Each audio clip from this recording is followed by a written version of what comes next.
नमस्कार। मैं राकेश। मैं ऋचा, बहुत बहुत स्वागत है आपका हमारे इस बेहद ख़ास कार्यक्रम बिहार बिहान में। और आज मौसम कितना सुहाना है जिसका वर्णन नहीं किया जा सकता राकेश। और जब आप घर से निकलते हैं तो अगर मौसम खुशनुमा होता है तो आपका पूरा दिन और मतलब पूरा काम बहुत अच्छे तरीके से जाता है। और साथ ही साथ आज गुरु पूर्णिमा भी है और सावन भी आने वाला है ना। बिल्कुल ऋचा, आपने सही कहा कि आज दिन है रविवार और तारीख है 21 जुलाई और मौका है गुरु पूर्णिमा का। गुरु का जिक्र जब हम करते हैं तो गुरु के बारे में सर्वव्यापी एक मंत्र है, इसी से श्लोक भी कहा जा सकता है कि गुरुड़ ब्रह्मा गुरुड़ विष्णु गुरुड़ देवो महेश्वराय गुरु साक्षात परम ब्रह्मा तस्मै श्री गुरुवे नमः। मतलब कि इस श्लोक को कहने के बाद गुरु के बारे में जो चीज़ें हमें मिलती है, गुरु के बारे में जो ज्ञान हम सुनते हैं, मतलब किसी की तुलना जो है गुरु से हम नहीं कर सकते, क्योंकि गुरु अपने आप में सर्वव्यापी है, वो सभी जगह मौजूद हैं। गुरु हमारे शिक्षक, गुरु हमारे माता पिता भी हो सकते हैं, हमारे भाई बहन कोई भी हो सकता है, बशर्ते कि वो हमें जीवन में मार्गदर्शक के तौर पर हमारे साथ हमेशा बने रहे। क्यों ऋचा? बिल्कुल सही कहा आपने। और आप देखिए, आजकल हम लोग इंटरनेट के ज़माने में हैं, लेकिन लोग को लगता है कि सारी इन्फॉर्मेशन जो है वो हम इंटरनेट से ले लेंगे, लेकिन आपको आज भी गुरु की आवश्यकता है। आपको इंटरनेट पे भी क्या पढ़नी है क्या नहीं पढ़नी है, ये आपको गुरु से बेहतर और कोई नहीं बता सकता, इस स्कूल से बेहतर कोई नहीं बता सकता। तो गुरु की सेवा ही सर्वप्रथम आपका धर्म बनता है, ताकि आप बेहतर ज़िंदगी में कुछ अच्छा कर सकें, है ना। बिल्कुल। और इसी से रिलेटेड अगर मैं आपसे एक सवाल करूँ ऋचा, कि एक व्यक्ति के जीवन में सबसे बड़ी जो प्रेरणादायी जो शख्स होते हैं वो कौन होते हैं, तो आप क्या बताना चाहेंगे? आप माता पिता होते हैं, गुरुजन होते हैं। बिल्कुल आपने सही कहा, क्योंकि माता पिता और गुरु, इन तीनों का स्थान इस दुनिया में तो कोई ले नहीं सकता। तो इस गुरु के साथ हमने इस कार्यक्रम की शुरुआत की, और जैसा कि हम सभी जान रहे हैं कि श्रावण की शुरुआत जो है गुरु पूर्णिमा के साथ हो रही है। कल यानी कि 22 जुलाई से श्रावण मास का जो आगाज़ है वो होने जा रहा है। भक्ति गीतों में हम सब सराबोर होंगे, और इसी के साथ साथ अपने कार्यक्रम की शुरुआत भी अब करते हैं। आगाज़ हो चुका है और अब देखते हैं आज का सुंदर अनमोल वचन।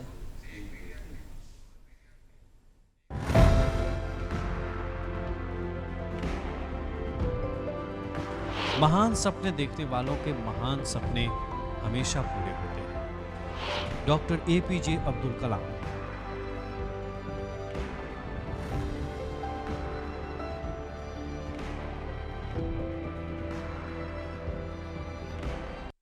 तो चलिए कार्यक्रम को आगे बढ़ाते हुए वैसे हमारे मेहमान से आपको हम मिलवाते हैं। हमने निमंत्रण दिया है ऐसे मेहमान को जो न्यायिक सेवा से जुड़ी हुई हैं। महिला सशक्तिकरण और नारी शक्ति का बेमिसाल उदाहरण आप इसे कह सकती हैं। सामाजिक सेवा से जुड़ी हुई है, सरकारी सेवा से जुड़कर न्यायिक सेवा देने का काम करती हैं। हम स्वागत करना चाहेंगे धृति जसलीन शर्मा जी का। आप बिहार राज्य विधिक सेवा प्राधिकरण में संयुक्त सचिव है। बहुत बहुत स्वागत है धृति जी मैम आपका। धृति जी, कई सारी बातें हैं, कानून को लेकर भी बातें करेंगे आज। जो नए कानून आए हमारे देश में, अंग्रेज़ों के ज़माने के जो कानून खत्म किए गए उसके पर भी बात करेंगे। लेकिन सबसे पहले अब आपसे जानना चाहेंगे कि न्यायिक सेवा से आप क्यों जुड़े और प्रेरणा कहाँ से मिली आपको, इसकी जरूर बताएं इसके बारे में। न्यायिक सेवा में जैसे जुड़ने के लिए पहले हमने लॉ किया, तो लॉ के लिए जैसे हमने LLB का जब कर रहे थे तब एक दिल में ये विचार था कि समाज की सेवा कैसे करें और कुछ ऐसा कोर्स करें जिस कोर्स के बाद हम लोगों से जुड़ सकें और उसके साथ अपना एक इंडिपेंडेंट भी अपने आप को फिनेंशियली इंडिपेंडेंट कर सकें, आर्थिक स्वतंत्रता के उसमें रहें। जैसे आपने गुरु की बात की, इसमें हमारे माता पिता की जो स्वयं खुद सरकारी नौकरी में थे, तो उन्होंने ये सिखाया कि खुद अपने पैरों पे खड़े रहना चाहिए। और कुछ गुरु मिले जिन्होंने सिखाया कि आप अच्छा पढ़ के, फिर जब हम लॉ करने के बाद हमारे गुरुओं ने ये सिखाया कि आप सेवा भी कर सकते हैं, न्यायिक सेवा के लिए आप पेपर दे सकते हैं। तो पेपर दे के हम इससे जुड़े, और ये एक माध्यम है जिससे हम जितना हमने जीवन में समाज से लिया उसको देने का एक मौका है कि हम सरकारी सेवक बन के एक सेवा करें जन की।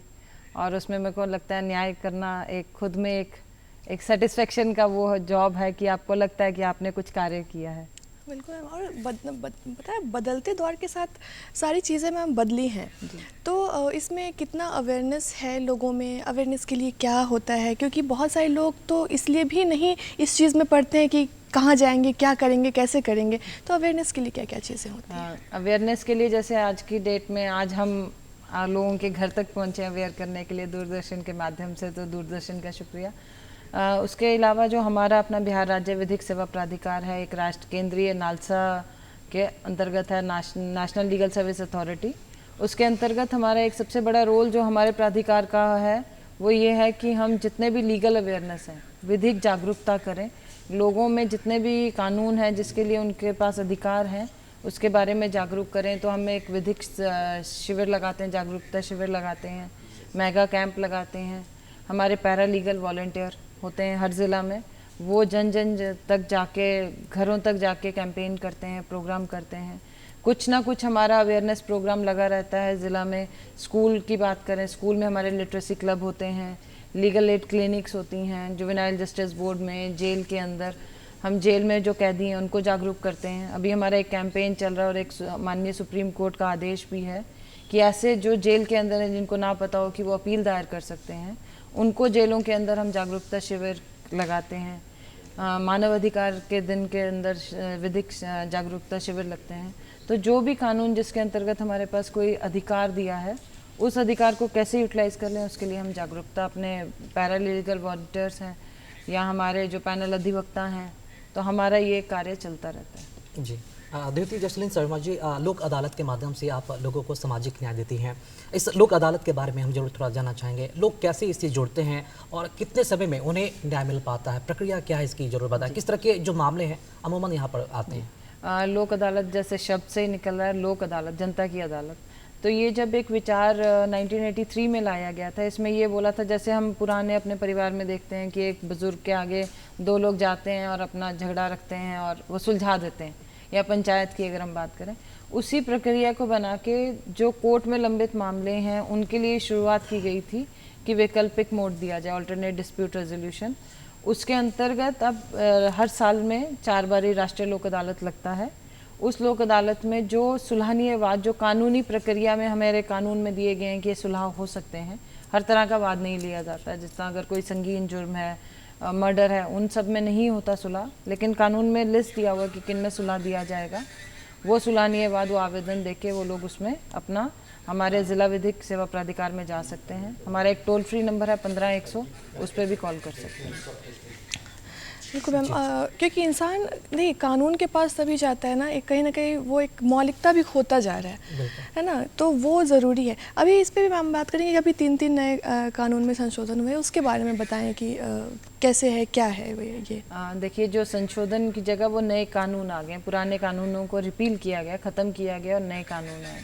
इसके पीछे एक छोटी सी मानसिकता, अभी हम आपसे अगर बात करें कि अभी जो एक नया कानून आया है, भारतीय न्याय संहिता, पहले वो इंडियन पीनल कोड था, या यदि मैं उसको हिंदी में बोलूँ भारतीय दंड संहिता जी। तो दंड से एक विचार आता है कि हम एक ही पक्ष को दंड दे रहे हैं, लेकिन यदि हम न्याय की बात करें तो उसमें 2 व्यक्ति हैं, जो 2 व्यक्ति, किसी को दोनों को न्याय दिया जा रहा है।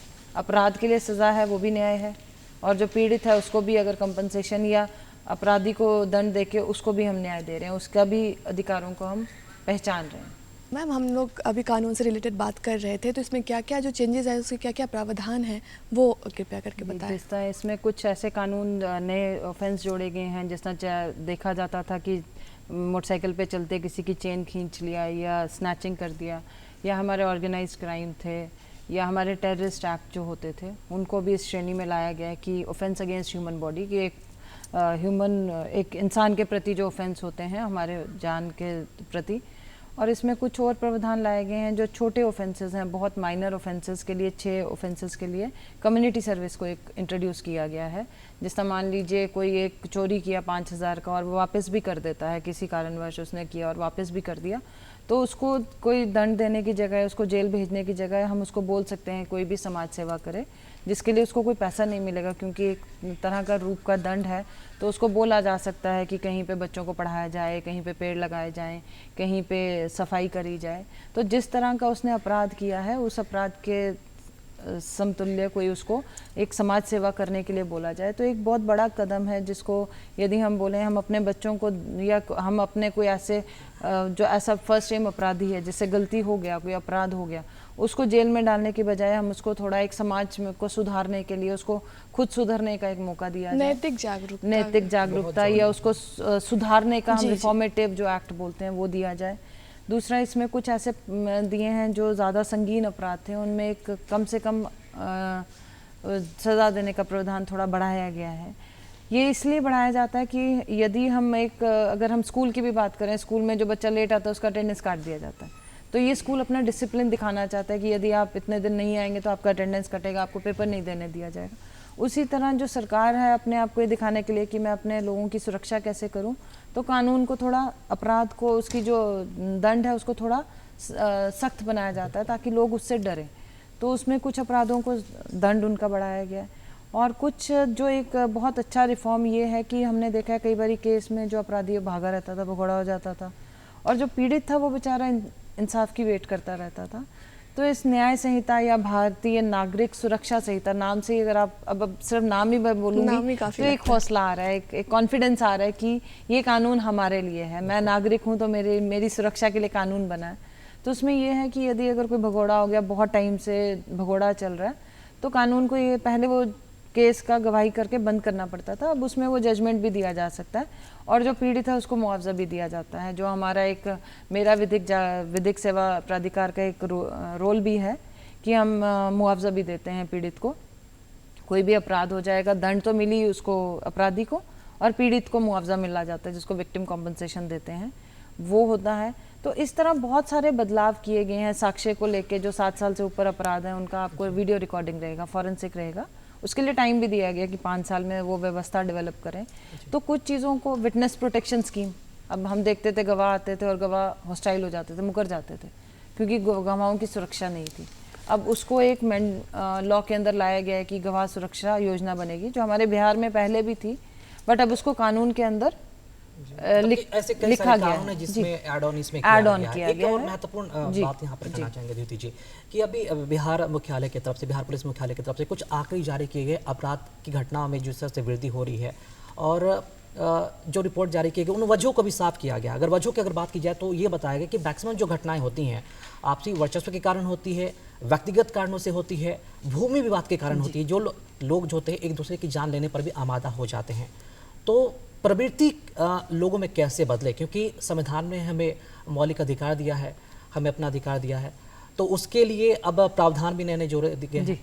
अगर नए कानून की अगर बात करते हैं, अगर प्रवृत्ति आएगी नहीं तो फिर नए कानून की जरूरत भी नहीं होगी। तो कैसे इसे बदला जा सकता है? कानून, क्योंकि जैसे हमारी हम लोग बदल रहे हैं, बदलाव ला रहे हैं हर जीवन में, टेक्नोलॉजी इतनी आ रही है, तो नए कानून में टेक्नोलॉजी को लिया गया। और जैसे आपने बोला आपसी वर्चस्व और इन सब बातों पे झगड़े होते हैं, तो मूल कारण तो झगड़े का यही है कि मेरा आपका विचार नहीं मिल रहा, वो किसी भी तरह का हो सकता है। तो इसीलिए नया कानून जो है, या अभी हम उसके लिए, और हमारा विधिक सेवा प्राधिकार उस ख़त्म करने के लिए, यदि आपका मन मुटाव है तो आप कोर्ट में जाने से पहले भी प्री लिटिगेशन में हमारे पास आ सकते हैं और आप दूसरी पार्टी को नोटिस देके अपना केस सुलझा सकते हैं। और हमारा एक टोल फ्री नंबर है 15-100-15100 जो पूरे इंडिया में चलता है। आप उस पर कभी भी मुफ्त कॉल कर सकते हैं और विधिक सहायता आप पा सकते हैं। हमारे उधर पैनल अधिवक्ता आपको आपकी सहायता के लिए। जी बिल्कुल, कानून की बात हो रही रीचा, अगर हम मौलिक अधिकारों की अगर बात करते हैं तो उस पर क्या बताना चाहेंगे? इस संविधान ने हमें मौलिक अधिकार के रूप में, मौलिक कर्तव्य के रूप में क्या क्या दिया है और क्या हमें जानकारी होनी चाहिए इसके बारे में? देखिए, मौलिक अधिकार में हमारा राइट टू लाइफ है कि हमें जीने का अधिकार है, और स्वच्छ पानी, स्वच्छ हमारा किसी भी तरह का, यदि कोई जेल में है तो उसको कोर्ट में केस डालने का अधिकार है, जिसके लिए हम विधिक सहायता सेवा प्रदान करते हैं उनको, या आपका बोलने का अधिकार है। लेकिन ये सब अधिकारों के साथ हमारी ये कुछ ड्यूटीज़ भी दी हुई हैं, मौलिक अधिकार भी दिए हैं और हमारी कुछ फंडामेंटल ड्यूटीज़ भी हैं जो हमें निभानी चाहिए। उस ड्यूटी में जिस तरह, और फंडामेंटल राइट्स भी हैं, हमारे कुछ प्रिंसिपल्स भी हैं, तो उसके अंतर्गत ये सब मिला के काम चलता है। मौलिक अधिकारों के साथ मेरी मौलिक ड्यूटीज़ भी हैं जो मुझे निभानी है। एज ए सिटीज़न क्या होनी चाहिए मेरी। जी बिल्कुल, तो कानून को लेकर कई सारे जो दांव पेच है वो हमें सुनने को और समझने को भी मिला, और इसी के साथ साथ आप इस कार्यक्रम में आए और कई सारी जानकारी आपने साझा की, और उम्मीद करते हैं जो आपने जानकारी दी हमारे दर्शकों तक भी जरूर पहुंची, और अवेयरनेस के तौर पर इसका इस्तेमाल भी हम लोग अपने आसपास के लोगों के साथ भी करेंगे। बहुत बहुत शुक्रिया द्युति मैम आपका हमारे इस कार्यक्रम में आने के लिए, आपका बहुत बहुत शुक्रिया। तो आज का हमारा प्रोग्राम आपको कैसा लगा, फीडबैक जरूर दें, और इसके लिए नोट करें हमारा पता है कार्यक्रम बिहार अभियान, निदेशक डीडी बिहार, दूरदर्शन केंद्र पटना, फ्रेजर रोड पटना 800001। हमारा ईमेल आईडी है director@ddkpatna@gmail.com। फिर मिलेंगे, हमें और ऋचा को दीजिए इजाजत। नमस्कार।